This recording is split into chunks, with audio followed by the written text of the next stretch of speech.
2024 లేదా 25లో డిగ్రీ లేదా బీటెక్ చదివారా? సాఫ్ట్‌వేర్ జాబ్ కోసం ఎదురు చూస్తున్నారా? అయితే కోడ్ జ్ఞాన్ 100 డేస్ కోర్సులో చేరండి, జాబ్ సాధించండి. నమస్తే, వెల్కమ్ టు సుమన్ టీవీ. నేను మీ యాంకర్ శ్రీ.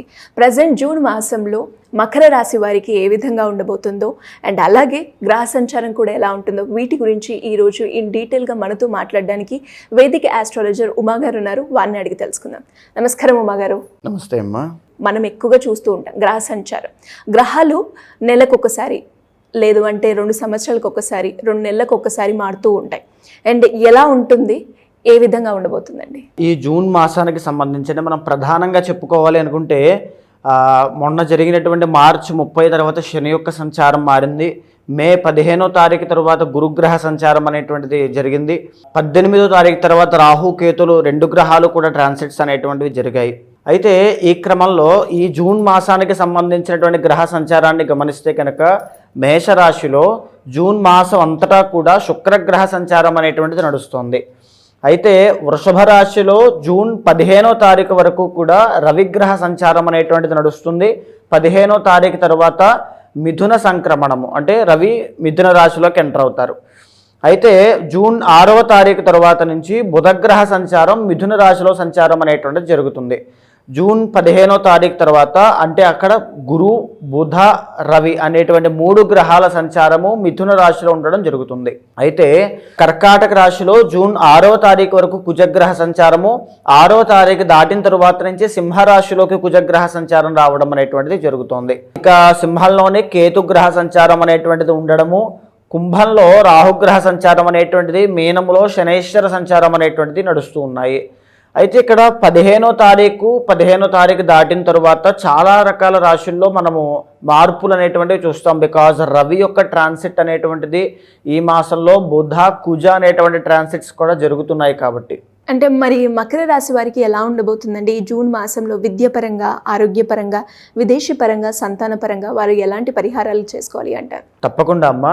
మకర రాశి అంటే మేజర్గా మకర రాశి కోసం మనం చెప్పుకోవాలి అనుకుంటే ఏలినాటి శని యొక్క దోషం వెళ్ళిపోవడం, అయితే తరువాత మొన్న జరిగినటువంటి మే 15వ తారీఖు దగ్గర నుంచి గురు బలము అనేటువంటిది తగ్గింది.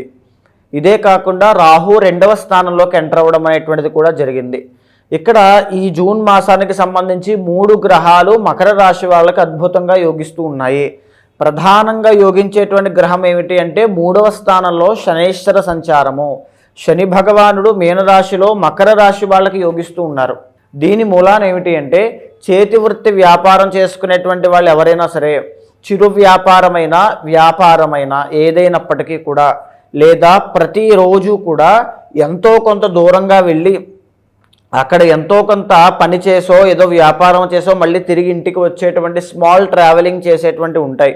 అలాంటి వృత్తుల్లో ఉండేటువంటి వాళ్ళు ఎవరైనా, లేదా ఏ వృత్తిలో ఉండేటువంటి వాళ్ళకైనా కొద్దిగా అభివృద్ధి అనేటువంటిది కనబడుతుంది. అండ్ ఇంకొక మాట ఏమిటంటే ఖచ్చితంగా చెప్తూ ఉన్నానమ్మా, మకర రాశి వాళ్ళు ఎవరు చూస్తున్నా సరే ఈ మాసంలో మీరు వృత్తిపరంగా చేంజెస్ ఏది చేయొద్దు. మేజర్ చేంజెస్ వేరే దాంట్లోకి షిఫ్ట్ అవ్వడాలు, నూతన వ్యాపారాలు పెట్టడాలు, పెట్టుబడులు పెట్టడాలు, రిస్క్ తీసుకోవడాలు ఏమి చేయొద్దు. అలా చేసినట్లయితే కొద్దిగా ఇబ్బందికరంగా మారేటువంటి అవకాశాలు ఉంటాయి. ఈ మాట బాగా గుర్తుపెట్టుకోండి. మీకు తెలిసినటువంటి మకర రాశి వాళ్ళకు కూడా ఈ విషయం చెప్పండి. అయితే ఇక 2వ ప్లానెట్ ఏమిటి అంటే 4వ స్థానంలో శుక్రగ్రహ సంచారం అనేటువంటిది యోగదాయకంగా ఉంది. దీని మూలాన నూతన గృహ లాభాలు కలగడము, లేదా నూతన వస్తు యోగము, నూతన ఆభరణ యోగము, నూతన అలంకార పదార్థాలకు సంబంధించినటువంటి యోగములు, నూతన వాహన యోగము, సో నూతన వస్త్ర యోగము, ఇవన్నీ కూడా ఈ 4వ స్థానంలో శుక్రగ్రహ సంచారం యోగించడం వల్ల కలుగుతుంది. ఇదే కాకుండా పాత బంధువులని, మిత్రులని కలుసుకోవడము, లేదా బంధుమిత్ర పరివారముతో సకుటుంబంగా ఏదైనా ఒక విహారయాత్రలకి వెళ్ళడము, తీర్థక్షేత్రాలు దర్శనం చేయడం లాంటివి 4వ స్థానంలో శుక్రగ్రహ సంచారం మూలాన అత్యంత యోగదాయకంగా బాగున్నాయి అని చెప్పచ్చు.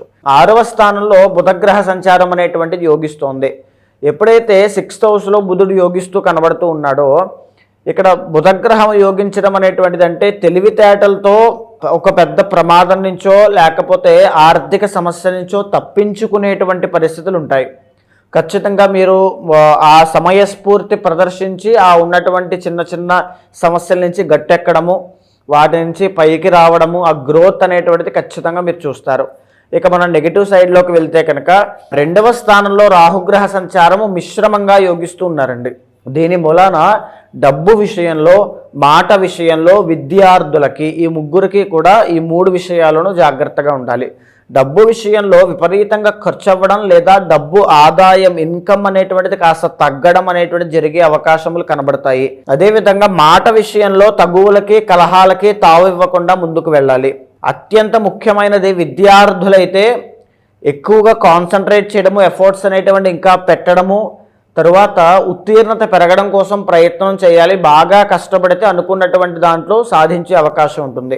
5వ స్థానంలో రవిగ్రహ సంచారం అనేటువంటిది నడవడం మూలాన సంతానపరంగా, సంతానం విషయంలో కాస్త ఇబ్బందులు అనేటువంటివి రావడము, సంతానం కోసం ప్రయత్నం చేసే వాళ్ళకి కాస్త నిరుత్సాహము అనేటువంటిది కనబడే అవకాశం కనబడుతుంది.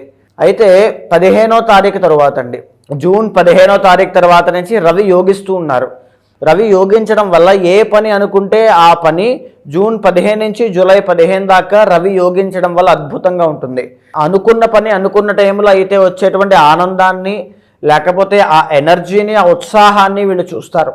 రాజకీయ నాయకులకి గుర్తింపు, శుభ పరిణామాలు కనబడుతున్నాయి జూన్ 15వ తారీఖు తర్వాత నుంచి అని చెప్పచ్చు. ఆరోగ్య సమస్యలతో ఇబ్బంది పడేటువంటి వాళ్ళకి కూడా జూన్ 15వ తారీఖు తర్వాత నుంచి ఉపశమనం కలుగుతుంది. రుణ బాధలతో ఇబ్బంది పడేటువంటి వాళ్ళకి కూడా జూన్ 15వ తారీఖు తర్వాత చేతికి డబ్బు అందడం అనేటువంటి జరుగుతుంది.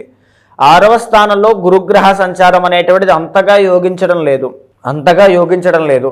దీని మూలాన అపకీర్తి వచ్చేటువంటి అవకాశాలు ఉంటాయి. అంటే తప్పు చెయ్యకపోయినా ఏదో విధంగా మంచి కోరి వెళ్తే చెడు ఎదురైనట్టుగా పరిస్థితులన్నీ ఎలా వస్తున్నాయి ఏంటనేటువంటి ఒక భావన కలగడము, లేదా ఆర్థిక విషయాల్లో, ఆర్థిక లావాదేవీల్లో ఒడిదుడుకులు లాంటివి ఎదుర్కొనడం లాంటివి కనబడే అవకాశం ఉంది.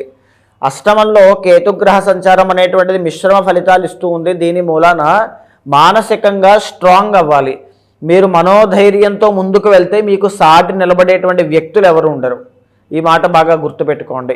బికాజ్ మీరు మకర రాశి అంటే 10th house, original 10th house కర్మకారకుడికి అధిష్టాన, మీకు అధిపతి శని భగవానుడు. సో ఇక్కడ ఏంటి అంటే అష్టమంలో కేతు ఉండడం మూలన మీరు ఎప్పుడు కూడా తక్కువ అంచనా వేసుకోవద్దు, అలానే గొప్పలకి కూడా వెళ్ళొద్దు. మంచి కోరి చెబుతూ ఉన్నాను. అష్టమంలో కుజగ్రహ సంచారం అనేటువంటిది నడుస్తూ ఉంది. దీని మూలాన అప్పు చెయ్యొద్దు, అప్పు ఇవ్వద్దు, ఎక్కడా కూడా చెయ్యి చాచేటువంటి పరిస్థితి రాకుండా చూసుకునే ప్రయత్నం చేయండి. అద్భుతంగా ముందుకు వెళ్తారు.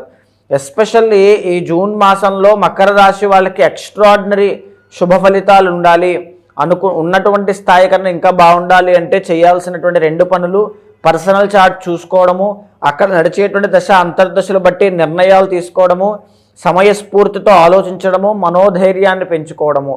అదేవిధంగా గురుబలం అనేటువంటిది తక్కువగా ఉంది కాబట్టి స్ఫటిక శివలింగానికి ఆరాధన ఎక్కువగా చేయడము, ప్రతి సోమవారము శివాలయానికి వెళ్ళి శివదర్శనం, శివ అభిషేకం లాంటివి చేయడము, శివనామస్మరణ ఎక్కువగా చేయడము, శివుడికి సేవ చేయడం లాంటివి చేయడం మూలాన, లేదా అన్నదానం చేయడం మూలాన గురుబలం అనేటువంటిది పెరుగుతుంది. మంచి కీర్తి ప్రతిష్టలు, డబ్బు ఆదాయం తగ్గకుండా మెయింటైన్ అవ్వడం, ఇవన్నీ కూడా గురుబలం పెరిగిన తర్వాత అద్భుతంగా మీరు ముందుకు రాణించగలుగుతారు. మరి ఎవరికైనా కూడా వాళ్ళ ఇంటర్నల్ చార్ట్ చూపించుకొని వాళ్ళు ఏదైతే సమస్య ఫేస్ చేస్తున్నారో దానికి సంబంధించి పరిహారం చేసుకోవడానికి మిమ్మల్ని అప్రోచ్ అవ్వాలి అంటే ఎలా ఉంటుందో మగారు? తప్పకుండా అండి. ఇప్పటివరకు మనం మాట్లాడుకున్నదంతా కూడా గోచారానికి సంబంధించినటువంటి అంశములండి.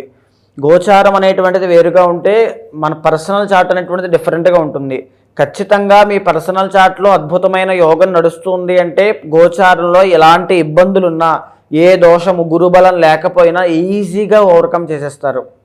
అలాంటి పర్సనల్ చార్ట్లో ఏమైనా దోషాలు ఉంటే తగినటువంటి శాంతి పూజలు ఆచరించి, ఆ మంత్ర జపం ద్వారా, ఆ శ్లోక పారాయణ ద్వారా, ఆ తీర్థక్షేత్ర దర్శనం ద్వారా, ఆ భగవన్ నామస్మరణ ద్వారా మీరు చాలా ఈజీగా అనుకున్నటువంటి గమ్యాన్ని రీచ్ అవ్వగలుగుతారు.